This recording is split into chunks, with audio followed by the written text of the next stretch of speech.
سلام و درود و احترامات با مردم شریف. وزیر دفاع اسرائیل گفته است که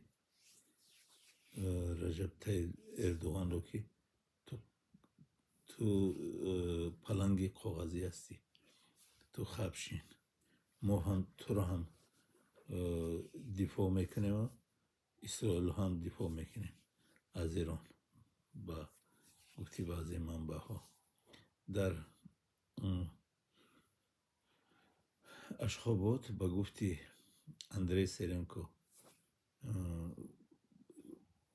سیاستمداری تحلیلگری روس اوید با اسیای مرکزی گفته است که در اشخابات سربازان امریکا گشت و گذار دارند با لباس های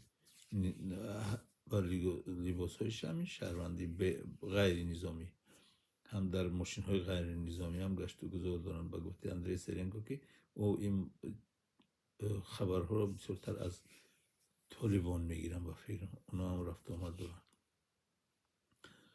بعدا ترامپ گفته است که تا ساعت 10 شب تنگه هرمز رو ما میبندیم، گشت و گذار کم میشود و تنگه محکم که شد نفتی ایران به خارج برآوردن نمیتواند،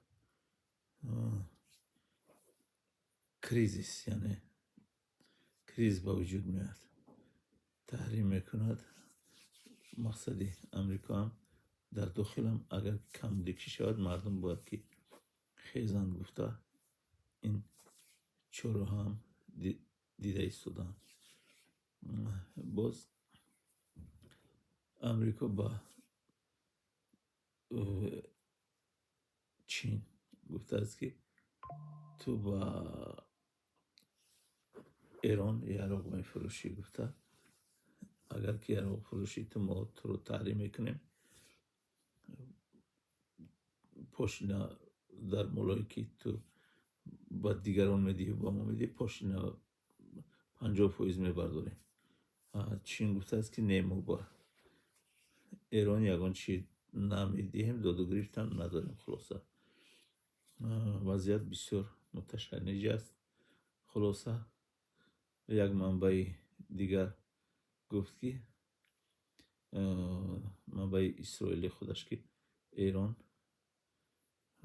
باید که همین بگاه روز 13 باید که با بعضی جای ها باید که شاید که همون راکت زند یا که یگان چی کرده شد، لیکن ایران همه این قانون قاعده رو رعایت کرده ایستاده است. تا 2 هفته اونا گفتگوزار داشتن که تا 2 هفته باید که دوگاور داشتن که بعد دیگری باید که جنگ نکنن. همین رو با گفته رعایت کرده ایستاده است. اکنون باز میبینیم که آینده چی میشود. وضعیت بسیار خوفناک است. بعضی تحلیلگران میگن که امریکا هیچ کار کرده نمیتواند در تنگه هرمز. ایران اقتدارش زیاد است. با گفته تحلیلگران امریکا دعوا دارد که ایران هیچی نیست، ما او رو در جایش میشینونیم. خلاصی گپ با انتظار میشیم نویگری هایی که باز تحلیلگرا و همون نفرانی که با همین کار مسئولن چی میگوین. خدا یاور شما باد. سلام علیکم و رحمت الله و برکاته. تا با نواری دیگر، خدا نگهبانتون.